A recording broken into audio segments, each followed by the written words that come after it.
Assalamualaikum warahmatullahi wabarakatuh. Selamat sore ya semua.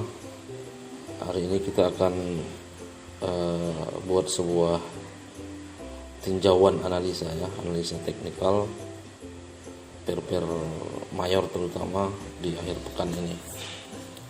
Jadi Euro USD yang pertama, Euro USD ini kita mulai dari daily D1 ini ada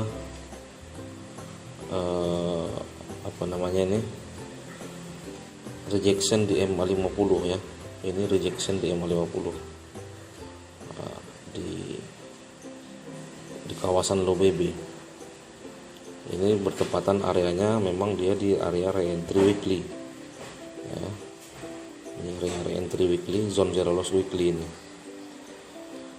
Nah, kemudian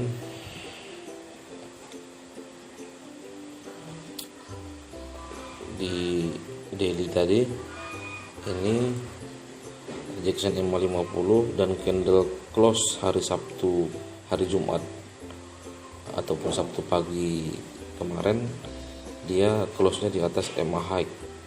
Ini close-nya boleh kita bilang ini sebagai CSA, candle arah awal ya. Candle arah awal yang biasanya menggagalkan re-entry sell-nya ini. Re-entry CSAK sell-nya ini CSAK kemudian re-entry.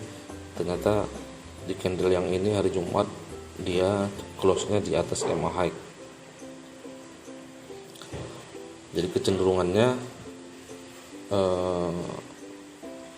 akan membentuk CSAK ya, kecenderungannya akan membentuk CSAK, baru kemudian turun untuk re-entry CSAK, baru kemudian naik lagi melanjutkan perjalanan weekly ya. Kita cek time frame di bawahnya H4 ini setup buy-nya masih belum gagal, belum batal ya. Walaupun ini MA50, seandainya hari Senin besok harga ini H4 ini masih terus bertahan ataupun sideway di atas MA high ini, di atas MA low H4 ini, maka ini akan terjadi crossing. MA50 dengan MACD akan crossing dan kemungkinan besar akan mengejar CSAK D1 tadi.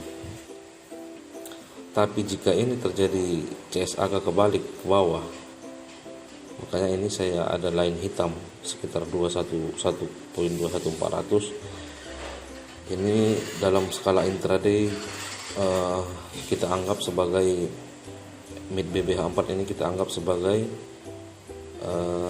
level penting ya dalam skala intraday-nya. Jika dia ternyata CSAK ke bawah, maka kemungkinan besar daily ini akan menuju MA low balik re-entry CSA ya. Begitu, itu pandangannya kalau dari time frame H4 ini. Kemudian di H1 ini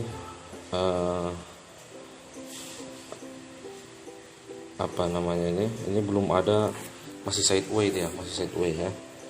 Jadi di sini kita masih harus melihat reaksi harga di H1 ini. Jika momentum ke atas top BB, mungkin skenario D1 CSAK akan valid.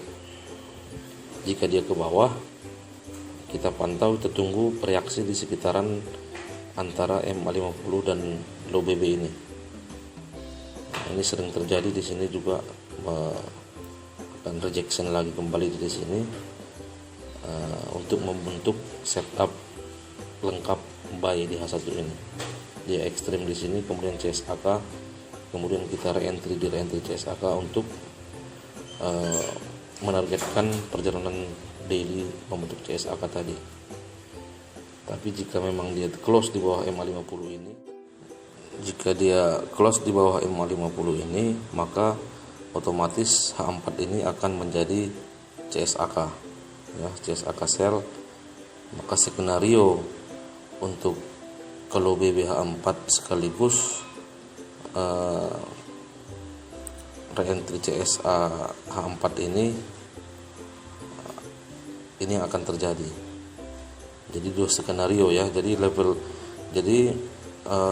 kunci dari pergerakan Euro USD ini sebenarnya di H4 juga bisa.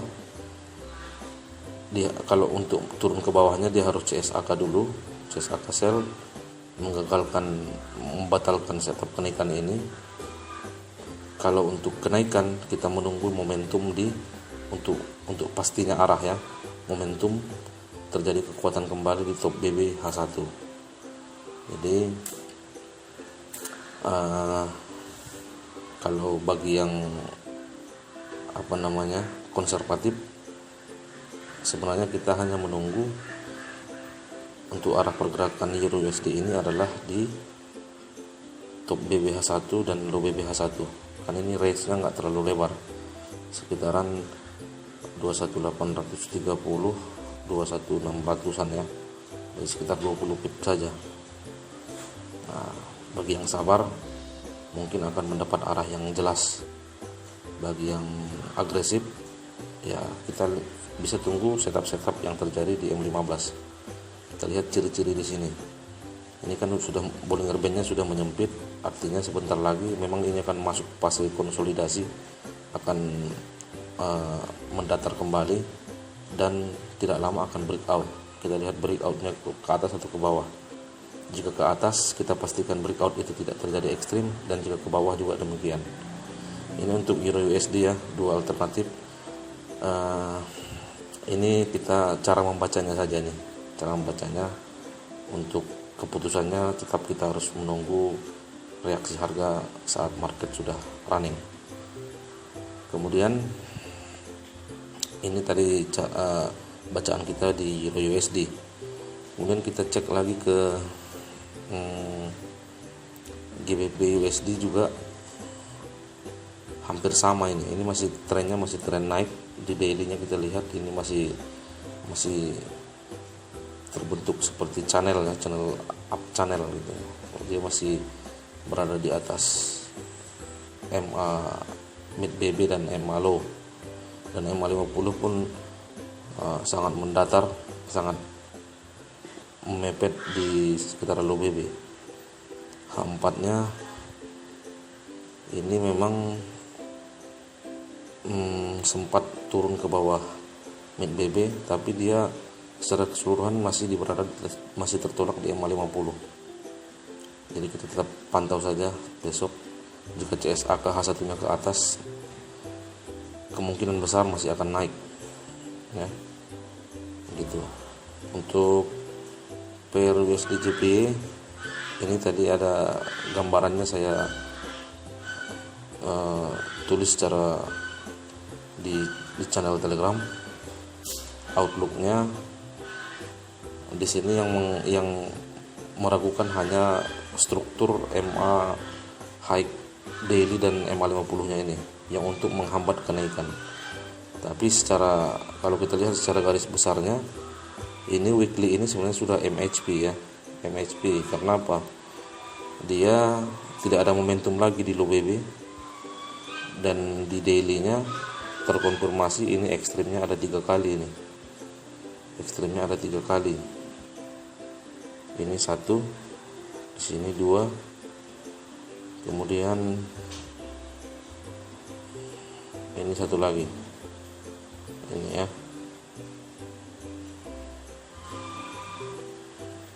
Ini. Jadi ada triple ekstrim sebenarnya di daily ini yang mengkonfirmasi MHP weekly. Tidak ada momentum di sini. Jadi jika dari weekly kita lihat, daily-nya ini sudah terkonfirmasi sebenarnya. Setupnya setup buy, karena di sini sudah ada CSAK yang sangat lumayan panjang ya. Candlenya lumayan kuat, punya power. Jadi ini ekstrim, ada CSAK, kemudian ini area re-entry-nya, dan di sini terselip sedikit di bawah BB. CSAK balik kembali ke bawah, namun CSAK nya momentum di H4 ini sudah